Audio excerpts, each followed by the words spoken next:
오늘 하나님의 말씀은 누가복음 8장입니다. 누가복음 8장 22절에서 25절까지 보도록 하겠습니다. 신약성경 106페이지입니다. 누가복음 8장 22절에서 25절입니다.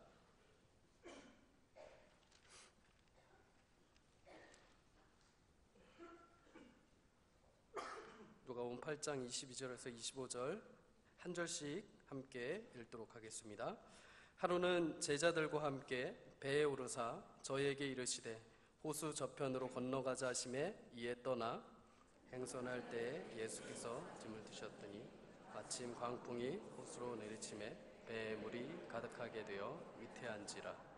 제자들이 나와 깨워 가로되 주여 주여 우리가 죽겠나이다 한데 예수께서 잠을 깨사 바람과 물결을 꾸짖으시니 이에 그쳐 잔잔하여 지더라. 제자들에게 이르시되 너희 믿음이 어디 있느냐 하시니 저희가 두려워하고 기이 여겨 서로 말하되 저가 니기에 바람과 물을 명하매 순종하는고 하더라. 아멘. 우리 하나님 정말 영광 받으실 놀라운 분이시죠. 감사합니다. 미국에 가면 그 유명한 호텔 체인점 중에 홀리데이인이라는 호텔이 있습니다. 저도 미국에 살면서 여행할 때 뭐 아주 싼 호텔이 아니었기 때문에 자주 가진 못했지만 그래도 가장 안전하고 깨끗하고 믿을 수 있는 호텔로 제가 몇 번 이용했던 기억이 있습니다. 이 홀리데이인이 예전에 유명했을 때는 전 세계에 72시간마다 호텔이 하나씩 세워졌다고 할 정도로 굉장히 사람들에게 인기가 있었던 호텔이고, 지금도 역시 미국에서는 그 중저가의 가격으로 가장 많은 사람들이 이용하는 호텔 체인점이죠.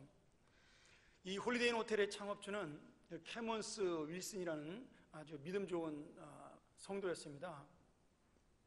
원래 그분은 미국의 그 목재소에 일했던 직원이었는데 어릴 때부터 그 가난하게 살았고요. 그리고 이제 결혼해서 뭐 이제 아이를 낳고 살면서 목재소의 그 직원이 되었는데, 어느 아침 회사에 출근하고 봤더니 책상에 해고 통지서가 이렇게 나온 겁니다. 미국은 1년 계약직 직원들이 많으니까 그냥 이유 없이 해고를 당한 거죠. 아무런 설명도 없이 그 해고된 이 캐먼스 윌슨이 정말 마음에 분노가 치밀어 오른 거죠. 열심히 일하고 성실하게 했는데 내가 왜 이렇게 해고를 당해야 되지? 그리고 자기를 해고시킨 직장 상사에 대한 분노와 복수심이 막 이렇게 마음속에서 끌어올랐습니다. 여러 달 동안 직장을 찾지 못해서 절망에 빠져 방황하다가 돈도 다 떨어지고 정말 이제는 참 힘들다, 그렇게 됐을 때 그가 자기 아내에게 이렇게 고백을 하죠. 여보, 나는 지금까지 모든 노력을 다해 살아보려고 했는데 되는 일이 없네. 언제까지 이렇게 비참하게 살 수도 없고 지금 딱 자살하고 싶은데, 죽고 싶은 심정인데, 그렇게 아내에게 어려움을 토로한 겁니다. 그때 아내가 남편의 손을 잡으면서 이렇게 이야기를 했습니다. 여보, 당신이 아직 열심히 시도하지 않은 일이 한 가지 더 있습니다. 당신은 아직까지 이런 어려운 문제를 두고 하나님과 진지하게 기도해 본 적이 없지 않느냐고. 우리가 한번 기도해서 다시 한번 우리의 인생을 시작하자라고 남편을 위로했습니다. 이 한마디가 이 캐먼스 윌슨의 마음속에 감동이 되었고, 그도 하나님의 능력을 기대하기로 결심하면서 이제 사업을 위해 아내와 함께 간절히 기도를 시작을 했죠. 얼마 시간이 지나지 않아서 그 기도 중에 머릿속에 새로운 사업에 대한 아이디어가 떠올랐습니다. 그리고 건축업을 시작을 하게 되었죠. 이제 배운 것을 경험 삼아서. 그러나 뭐 처음에 사업을 어렵게 마지막 남은 재산인 자기의 집을 담보로 잡아서 사업을 융자받고 시작을 했지만 처음에 잘 되지는 않았습니다. 그러던 1951년도 어느 날 그가 가족들과 함께 오랜만에 워싱턴 DC 지역으로 여행을 떠나게 되었습니다. 근데 그 여행하는 동안 가족들과는 즐거운데 그 형편없는 숙박시설 때문에 굉장히 불쾌하고 불편했다는 생각이 드는 겁니다. 그들이 묵은 모텔은 불친절하고 지저분했고 식당도 없어서 끼니 때마다 멀리 떨어져 있는 곳에 있는 식당을 찾아야만 했습니다. 사실 여러분, 뭐 미국이 다 좋은 호텔 같지만 그렇지 않습니다. 3만 원짜리서부터 30만 원짜리까지 정말 많은 호텔들이 도시마다 있고요. 저도 뭐 유학생 시절에 그 30불짜리 호텔에 들어가서 잡았지만 그런 호텔은 막 빈대도 나오고 그런 호텔도 꽤 많습니다. 이상한 냄새도 나고요. 아마 그런 호텔에 묵었던 것 같아요. 그래서 그가 이제 여행에서 돌아와가지고 미국 전역에 좋은 숙박시설이 없나 찾아보게 됐는데, 참 안타깝게도 미국에 그렇게 좋은 가격을 가지고 좋은 시설을 갖춘 곳이 없다라는 것을 발견하게 되었습니다. 시설이 좋은 곳은 너무나 비쌌고 가격이 적당하면 시설이 형편없고 불친절한 호텔이 대부분이었습니다. 그래서 그가 여행에서 돌아와서 하나님께 기도하면서 가족들이 머물 수 있는, 여행을 하면서 잘 지낼 수 있는 그런 호텔에 대한 소원을 가지고 하나님께 기도하기 시작을 했죠. 그리고 1년 뒤에 그 기도의 응답으로 싼 값으로 구입한 멤피스 교회에 있는 땅에다가 홀리데이인이라는 첫 번째 호텔 1호를 짓게 되었습니다. 그리고 16m 높이의 옥상에 홀리데이인이라는 네온사인 간판을 설치하게 되었죠. 그리고는 관광객들에게 정말 안전하고 완벽한 시설을 제공하고 아침 식사를 무료로 제공하면서 만족스러운 그런 서비스를 제공하자 이 호텔은 선풍적인 인기를 누리게 되었고, 그 호텔 체인망은 전국으로 그리고 전 세계로 흩어져서 지금은 세계에서 가장 많은 호텔 체인점을 가진 그런 체인 호텔 중에 하나가 되었습니다. 아마 우리나라에도 있는 것으로 제가 알고 있는데요. 오늘 여러분, 이 케모스 윌스는 자신의 인생 속에서 풍랑과 그리고 어려운 그 고통을 당했지만 믿음으로 성실하게 일함으로 하나님의 때를 만나는 귀한 사람이 되었죠. 여러분, 저는 우리가 어려움을 당했을 때 하나님의 은혜를 만나는 비결이 한 3가지 정도 된다고 보는데요. 하나는 그가 하나님의 은혜를 구하는 간절한 믿음입니다. 두 번째는 성실함과 진실함입니다. 그것이 없이는 하나님의 은혜가 와도 자기의 뜻을 이룰 수가 없죠. 그리고 세 번째는 타인에 대한 생각입니다. 하나님께서 나에게 이 일을 주신 이유가 무엇인가? 여러분, 제가 설교에 아마 10번 중에 8번은 이런 비슷한 얘기를 하는 것 같아요. 우리의 삶 속에는 우리끼리 사는 것이 아니라 반드시 다른 사람을 위한 하나님의 뜻이 숨겨져 있다. 아브라함을 가나안 땅에 보내신 것은 그가 그 가나안 땅에 잘 먹고 잘 사는 것이 아니라 그 가나안 땅에 하나님의 영광을 드러내면서 또한 그 가나안 땅을 지나는 모든 나그네를 대접하라는 하나님의 뜻이 담겨져 있는 겁니다. 근데 우리가 아브라함의 인생을 보면서 나그네를 대접하는 아브라함에 대해서 이렇게 깊이 생각하지 않거든요. 근데 우리의 모든 인생 속에는 그 고통이든 아니면 기쁨이든 하나님께서 그렇게 다른 사람의 영혼을 위한, 하나님의 영광을 위하여 성실하게 그리고 진실하게 다른 사람의 영혼을 위한 우리 인생이 계획되고 있다는 이 사실입니다. 오늘 여러분, 우리도 폭풍을 잠잠케 하시는 오늘 본문의 예수님을 바라보면서 우리들이 당한 고통과 어려움을 해결하는 주님을 만났으면 좋겠습니다. 그리고 그 주님이 우리에게 무엇을 원하는가를 한 번 더 이 말씀 속에서 살펴보기를 부탁드리겠습니다. 우리가 오늘 본문을 보면 우리의 모습과도 비슷하죠. 나도 어려움을 당해서 하나님께 기도하고 있는데, 하나님께 간절히 응답을 원하고 있는데 하나님은 아무런 대답을 하지 않고 답답한 시간을 보낼 때가 있습니다. 참 이상하죠? 분명히 우리가 예수님을 믿고 하나님을 아버지라고 믿고 그리고 힘들고 어려우면 기도해라 그래서 기도하는데, 내가 이 예수를 잘 믿고 성실하게 사는 내가 어려운 일을 만나는 것도 이상한데 기도하고 간구하는데 하나님의 대답이 없습니다. 참 이상한 인생이라고 생각이 들 수밖에 없죠. 그런데 하나님께서는 우리가 이 말씀 속에 나타난 주님의 뜻을 바라보면서 정말 우리가 이상하게 여기고 그리고 참 안타깝게 여기는 이 문제가 분명히 해결될 수 있다는 그런 모습을 보여주고 있습니다. 오늘 여러분, 예수님께서 풍랑을 잠잠케 하시고 바다를 잠잠케 하시는 모습을 바라보면서 우리가 이상한 세상이 아닌, 이상한 하나님이 아닌 진짜 우리의 하나님을 만나고 있다는 사실을 믿으시기를 축원합니다. 첫 번째는 제자들이 예수님과 함께 있음에도 지금 풍랑을 만났다는 사실이 참 이상한 일이죠.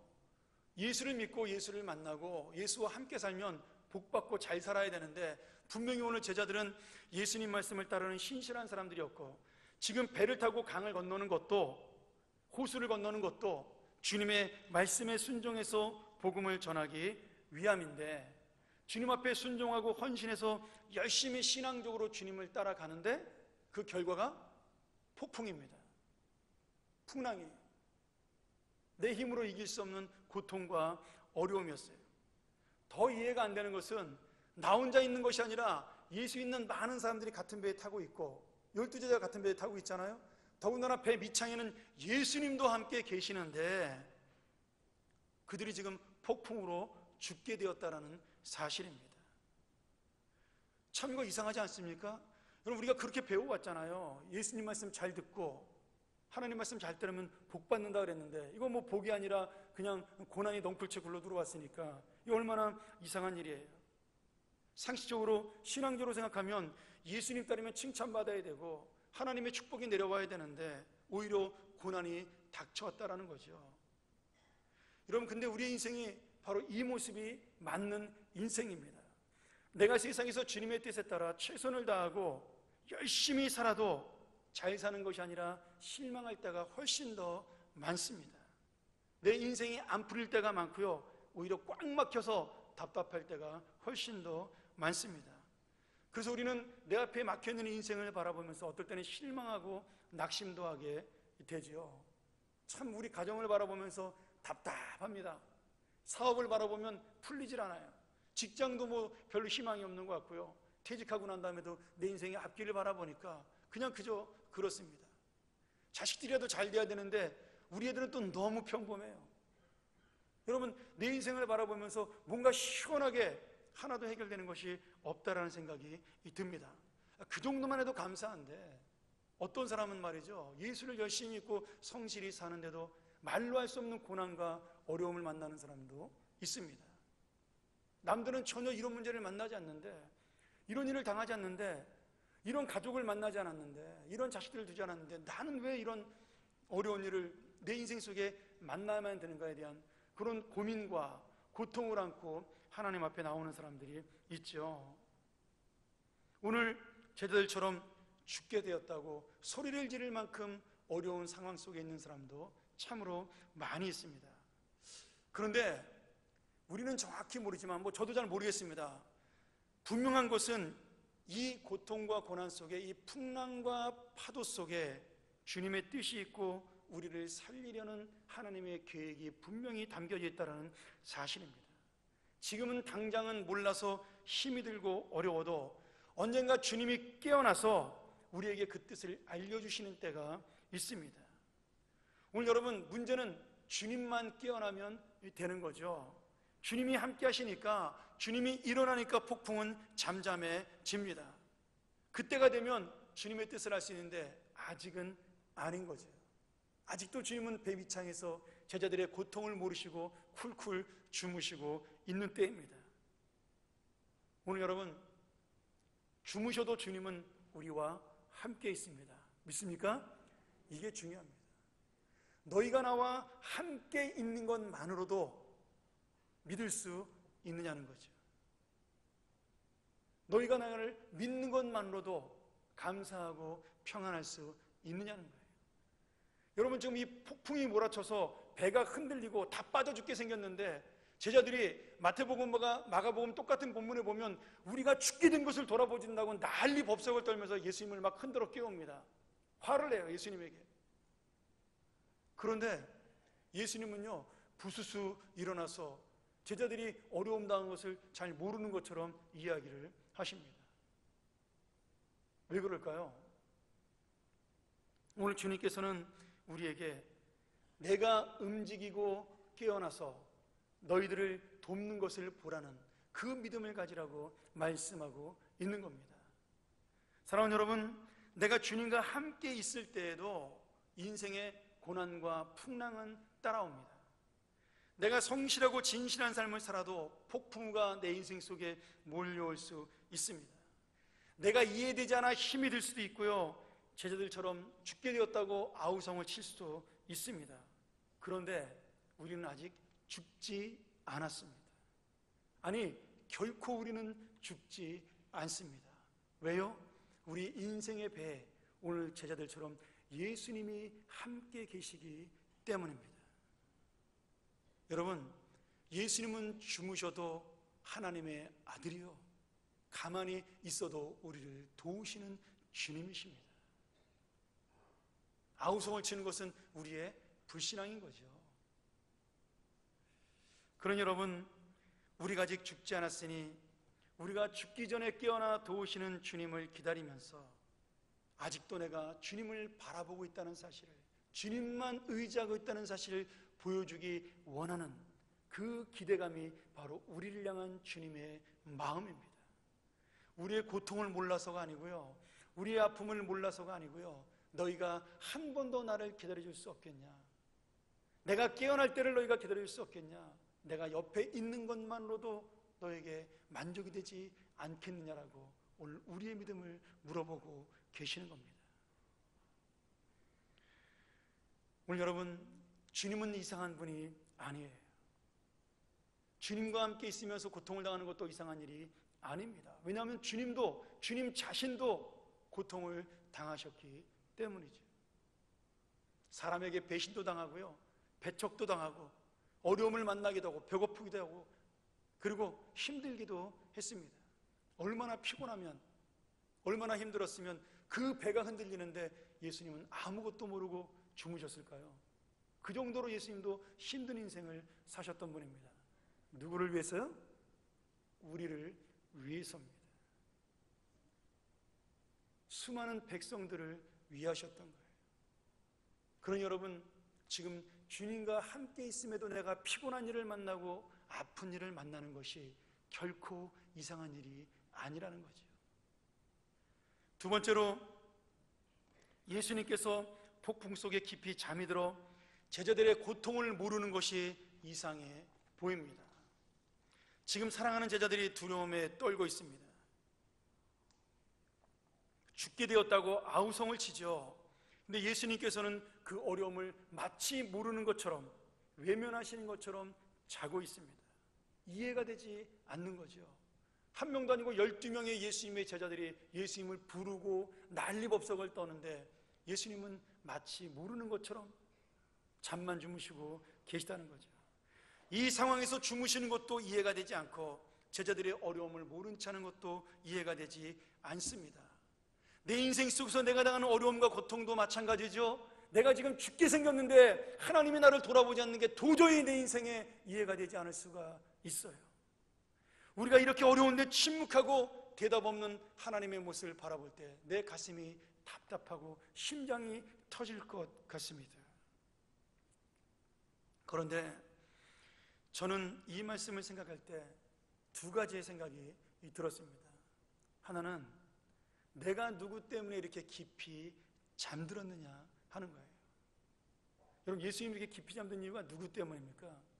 지금 이 본문 내용을 앞에 보면 마태복음이나 마가복음 설명이 되어 있죠. 예수님은 베스다 들녘에서 5,000명을 먹이는 기적을 행하시고 거기서 하루 종일 말씀을 전하고 이제 강으로 호수를 건너시는 거예요.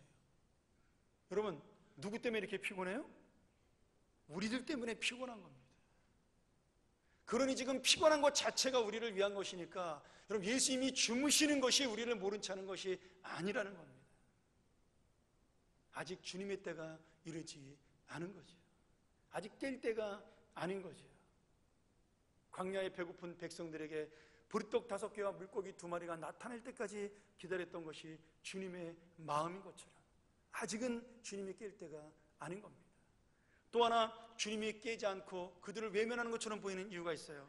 여러분, 풍랑이 일고 폭풍이 일어 바다가 넘쳐 흘러서 배가 침몰하는 것처럼 보여도 걱정스럽고 고통스럽고 힘든 것은 제자들이고 죽을 것처럼 지금 두려운 것은 제자들이지, 이 바다를 만드시고 이 풍랑을 일으키시는 예수님은 하나도 두렵거나 걱정이 되지 않기 때문입니다. 이 풍랑은 예수님에게 전혀 문제가 되지 않습니다. 왜요? 이 온 세상을 창조하신 그 예수님이 바로 그 자리에 있기 때문이에요. 본인이시기 때문입니다. 그러니 예수님이 죽겠다고 아우성치는 제자들을 보면서 웃을 수가 있는 겁니다. 우리 여러분, 주님도 피곤하셔요. 우리처럼 고통도 당하셨습니다. 인간의 육신을 가지고 있기 때문에 많은 일들을 겪으셨죠. 그러나 중요한 것은 주님은 이 모든 어려움을 이길 수 있는 능력도 가지고 있다는 사실입니다. 예수님에게는 더 이상 문제가 되지 않는 그런 놀라운 힘과 능력이 함께 있다는 사실입니다. 그리고 그 주님이 지금 내 옆에 나와 함께 계시다는 것이죠. 그런데 우리는 아직도 주님이 없는 것처럼 내 인생에서 아우성을 치며 주님을 찾고 있습니다. 오늘 주님은 우리가 죽게 되었다고 아우성을 치지 않아도 우리의 고통을 아십니다. 우리가 아무리 힘들고 어려워도, 우리가 괴로워도 주님이 일어나셔서 한 번 움직여 바다야 잠잠하라고 말씀하시면 우리의 상황은 모두 끝이 나는 겁니다. 오늘 여러분, 그 주님이 누구의 주님이시라고요? 나의 주님입니다. 그 주님이 누구 옆에 있다고요? 내 옆에 계시다는 거죠. 아니, 이제는 옆에 계신 것이 아니라 내 안에 들어오셨죠. 성령님으로 나와 함께 계시죠. 오늘 여러분, 그런데 우리는 아직도 아우성을 치고 있죠. 죽게 되었다고 말씀입니다. 그런 여러분, 예수님이 우리를 모른 채 하는 것처럼 보이는 것이 이상한 것이 아닙니다. 왜냐하면 주님에게 그 문제는 아무것도 아니기 때문입니다. 다시 말하면 우리에게도, 주님을 믿는 우리에게도 그 문제는 더 이상 아무 문제가 되지 않기 때문이죠. 오늘 여러분, 이 주님이 우리의 주님 되심을 믿으시기를 축원합니다. 세 번째로, 제자들이 예수님을 깨웠을 때 두려움에 떠는 제자들을 위로한 것이 아니라 책망한 것이 이상합니다. 예수님의 평소 성품으로 볼 때 어려움 당한 제자들을 바라보면서 위로해야 되잖아요. 야, 너 폭풍 가운데 얼마나 힘들었냐. 아이고, 이렇게 흔들려서 배멀미까지 하니까 너 얼마나 괴로웠니. 쉬어라, 내가 다 해주마. 그렇게 말씀하셔야 정상인데, 예수님께서는 죽게 되었다고 깨우는 제자들을 향해서 뭐라고 말씀하시죠? 너희의 믿음이 어디 있느냐고 야단을 쳤습니다. 마태복음에는 어찌하여 무서워하느냐, 믿음이 적은 자들아, 책망하셨고요. 마가복음에는 너희가 어찌 믿음이 없느냐, 똑같은 말씀으로 책망하셨어요. 오늘 여러분, 제자들은 거대한 폭풍 앞에서 예수님을 믿지 못하고 있습니다. 자기들이 이길 수 없는 문제이기 때문에 마치 주님이 있어도 이 문제를 이길 수 없다라고 아우성을 치고 있는 것이죠. 그것이 주님은 답답한 겁니다. 오해하시면 안 됩니다. 주님은 우리가 어려울 때 반드시 우리와 함께 계십니다. 우리가 어려울 때 기도한다고 위로하지 않고 그 기도할 때 야단치는 하나님이 아니셔요. 분명히 주님께서는 우리의 어려움을 해결하시고 우리의 고통 속에 위로와 소망을 주십니다. 그런데 그 위로와 소망 주시는 예수님이 옆에 바로 붙어 있음에도 불구하고 지금 그 주님을 믿지 못하는 제자들의 불신앙과 믿음이 바로 문제이기 때문에 그 불신앙을 주님은 책망하고 있는 겁니다. 제자들은 예수님과 함께하면서 수도 없이 많은 기적을 보고 살았습니다. 병자를 고치고 죽은 자를 살리고 오병이어로 5천 명이나 되는 사람들을 엄청나게 먹이시고 얼마나 많은 기적을 보고 살아왔는지 모릅니다. 그런데 지금 그 주님이 다시 그 능력을 행하기 위해 다른 곳으로 가다가 잠깐 폭풍을 만났고요. 그러면 그 주님의 능력은 폭풍을 만났을 때 사라지는 겁니까? 아니죠. 똑같은 주님이고 똑같은 능력이고 똑같은 소망이 그 가운데 있는 것이죠. 근데 제자들은 그렇게 놀라운 주님의 역사를 만나며 살았음에도 불구하고 지금 그 주님이 아무것도 아닌 사람처럼 생각을 하고 있는 겁니다. 오늘 우리의 마음속에도 그런 불신앙들이 사로잡고 있습니다. 아니, 많은 부분이 그렇게 생각을 하죠. 어떤 문제는 예수님의 능력으로 되지만 어떤 문제는 주님이 아니라 우리가 해결해야 할 문제라고 생각을 하고 그렇게 살아갑니다. 여러분, 우리가 지금 큐티 시간에 날마다 보고 있는 사사기서가 바로 그 문제잖아요. 자기가 왕인 것처럼 해결할 수 있는 것처럼 살아가잖아요. 자기 인생을 자기 멋대로 살아가잖아요. 그리고 어려움이 닥치면 주님이 없는 것처럼 난리를 피우잖아요. 그게 사사기의 이스라엘 백성들 아닙니까? 우리 하나님은 목자의 하나님이니까 양을 키울 때는 되지만 농사를 지을 때 우리 하나님은 더 이상 필요 없어. 다른 신이 있어야 돼. 그것이 사사기의 이스라엘 백성들입니다. 여러분, 우리라고 별반 다르지 않아요. 어떤 문제에 대해서는 주님 앞에 기도하고 병자들은 고치는 건 주님 앞에 기도하지만 그러나 더 큰 놀라운 능력, 이 폭풍을 멈출 만큼, 이 자연을 움직일 만큼의 능력은 주님에게 없으니까 이것은 내 노젓는 실력과 업으로 잔뼈가 굵은 내 능력으로 해결된다고 믿는 것이 바로 제자들과 같은 우리의 믿음입니다. 불신앙이죠. 여러분, 그런 생각하지 않으셔요? 이런 문제까지도 주님에게 맡겨야 됩니까? 이런 문제를 주님이 해결할 수 있습니까? 여러분, 아닙니다. 모든 문제는 주님만이 할 수 있는 겁니다. 어떤 문제도 세상을 창조하시고 다스리시는 주님의 손길을 벗어나는 문제가 없습니다. 작은 일서부터 모든 큰 일에 이르기까지 여러분, 하나님은 우리 인생의 왕이십니다. 오늘 우리가 바로 그 주님을 분명하게 만나는 시간이 오늘 예수님의 은혜를 통해 나타나야만 하는 거죠. 제가 이 말씀 준비하면서 또 한 가지 사실을 깨달은 것이 있습니다. 분명히 주님은 우리에게 구원의 능력을 베푸시죠. 감사합니다. 어려울 때 위로와 소망도 주십니다. 감사하죠. 문제도 해결해 주십니다. 너무나 기쁩니다. 그런데 하나님께서 우리에게 한 가지 더 원하는 놀라운 소원이 있습니다. 이런 놀라운 은혜의 경험을 통해 주님을 만나는 우리들이 이제는 하나님을 보고 하나님의 그 놀라운 능력을 다른 사람들에게 전할 수 있는, 그리고 그 주님을 믿고 확신할 수 있는 그런 믿음을 갖는 기대를 주님도 하신다는 사실입니다. 여러분, 이 기대는 우리만 하는 것이 아니에요. 소망은 우리만 갖는 것이 아닙니다. 하나님도 우리를 향하여 기대와 소망을 가지고 간절한 기대와 소망을 따라 우리를 바라보고 계시는 겁니다. 우리만이 하나님의 능력을 기대하고 소망하지 않아요? 주님도 우리에게 이 능력을 믿고 의연하게 대범하게 주님을 기대하는, 그래서 그 주님의 기대를 채우는 믿음으로 나아가기를 원하는 겁니다. 풍랑이 왔어? 아유, 또 만났네? 괜찮아. 이번에도 주님이 해주시겠지. 내 힘으로 안 되니까 더 잘 됐어. 이거는 주님이 해줄 수 있는 은혜 만날 기회네. 여러분, 이 믿음을 우리의 삶의 경험을 통하여, 우리의 삶의 은혜의 체험을 통하여 하나님은 고백해 주기를 원하고 계신 겁니다. 아마 여러분 타이타닉호라는 배를 잘 아실 겁니다.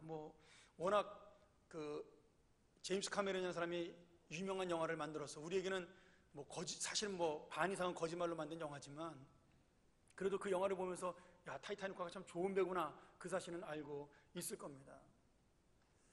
지금이야 그렇게 대단한 배가 아니지만 1912년도에 이 영국에서 이 배를 처음 만들었을 때는 세계 최고의 여객선이었습니다. 총 46,328톤의 무게였고요. 길이 259m, 깊이 20m, 폭이 29m, 8m쯤 되는 그런 어마어마한 배였습니다. 당시 세계 최고의 배였죠. 영국에서 이 배를 만들어 놓고 신문기사에 뭐라고 썼는지 아세요? 절대로 이 배는 침몰할 수 없는 배다. 그리고 그 다음에 부제를 달았어요. 하나님도 침몰시킬 수 없는 배. 여러분, 이렇게 까불다가요 1912년 그해 4월 14일에 첫 출항 2208명의 승객을 태우고 첫 출항을 하다가 빙산에 충돌해서 1513명이 참모라는 최악의 선박사고를 일으킨 배가 되었습니다. 이게 인간이 만든 능력이에요.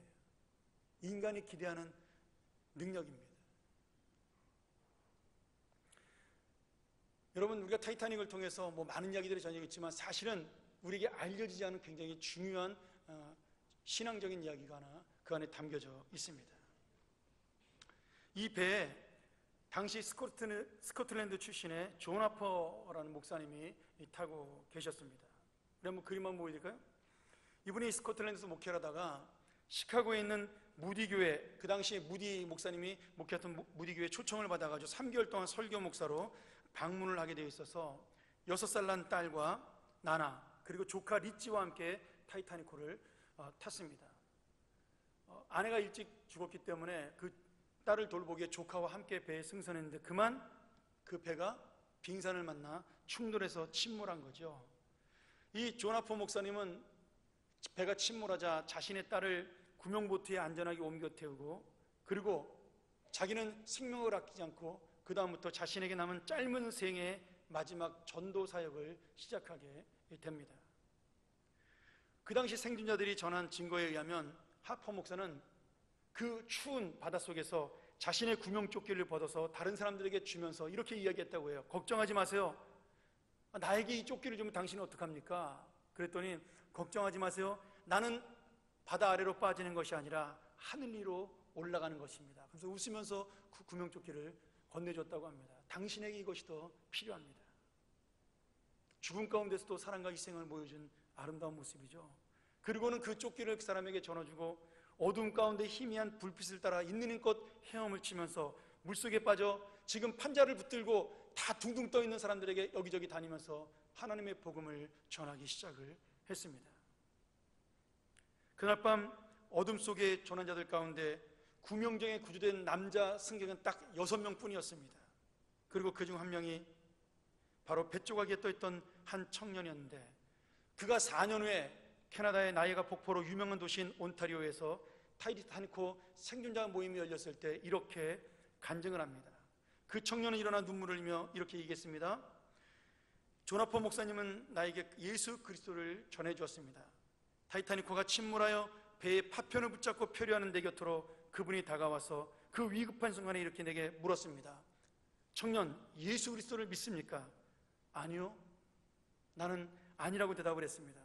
그는 숨을 헐떡이며 매우 다급한 목소리로 말했습니다. 예수 그리스도를 믿으십시오. 그러면 구원을 받을 것입니다. 그리고 존 하퍼 목사님은 파도에 휩쓸려서 다른 곳으로 떠내려갔고 그곳에 또 헤엄쳐가 다른 사람에게 복음을 전했습니다. 잠시 후에 파도에 잠겼던 그분이 다시 물 위로 떠오르며 나에게 물어보았습니다. 이제는 예수 그리스도를 믿습니까? 나는 역시 똑같이 대답을 했습니다. 아니요, 아직 믿지 않습니다. 이 말을 마지막으로 존 하퍼 목사님은 파도에 휩쓸려 떠나가버리고 말았고, 저는 그날 존 하퍼 목사님의 마지막 전도를 받고 예수를 믿게 된 사람입니다. 사랑하는 여러분, 폭풍을 만난 사람은 다 똑같습니다. 누구나 두렵고 누구나 무섭고 누구나 걱정이 됩니다. 그러나 오늘 예수 그리스도의 생명을 내 안에 가지고 있는 자, 예수 그리스도의 부활의 마음을 내 안에 가지고 있는 자, 예수 그리스도의 은혜를 내 안에 가지고 있는 자는 폭풍 가운데서도 하나님의 사명을 감당합니다. 이 폭풍을 주신 급박한 이유가 하나님의 사역을 감당하기 위한 하나님의 기회요 찬스라는 마음을 놓치지 않습니다. 오늘 죽음을 앞에 두고 마지막까지도 고통 속에 자신의 사명을 다한 존 하퍼 목사는 39살의 젊은 나이로 세상을 떠났지만 그의 믿음은 지금도 이 땅에 남아 복음을 전하고 있는 거죠. 사랑하는 여러분, 그는 어려움 속에서도 믿음이 어디 있냐고 책망을 들었던 사람이 아니라 내 믿음이 여기 있구나, 내가 내 믿음을 보았다라고 하나님의 칭찬을 듣는 위대한 사명자가 되었습니다. 예수님이 폭풍의 위기 가운데 제자들을 살리셨던 것처럼 존 하퍼 목사가 그 빙산에 충돌한 타이타니코에서 마지막 생존자들에게 주의 복음을 전했던 것처럼 오늘 우리의 인생이 폭풍을 만났어도 참된 믿음은 나로 인하여 다른 사람에게 소망을 주고 위로를 줄 수 있어야 합니다. 내가 아프고 힘들기 때문에 그것이 더욱더 다른 사람에게 복음을 전하는 기회요 통로가 될 수 있는 겁니다.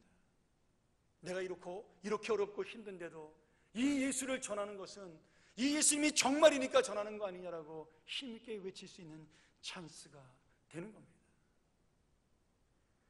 이제 우리도 주님의 은혜로 어려움과 고통을 이겨 나갈 것입니다.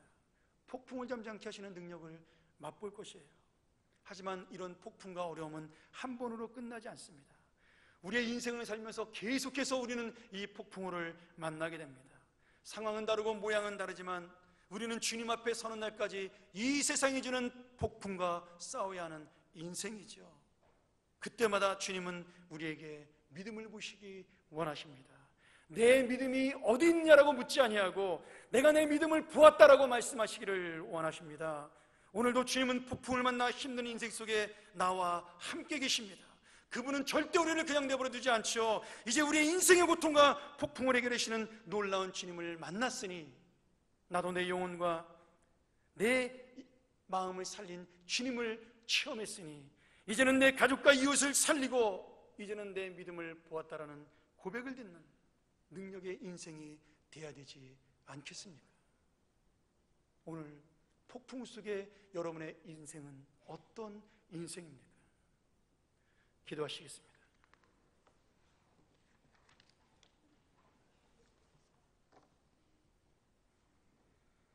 하나님, 오늘도 우리는 참으로 이상한 인생을 살고 있습니다.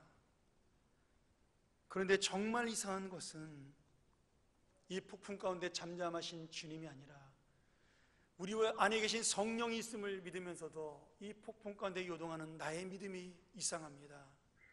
나의 부족하고 연약한 마음이 이상합니다.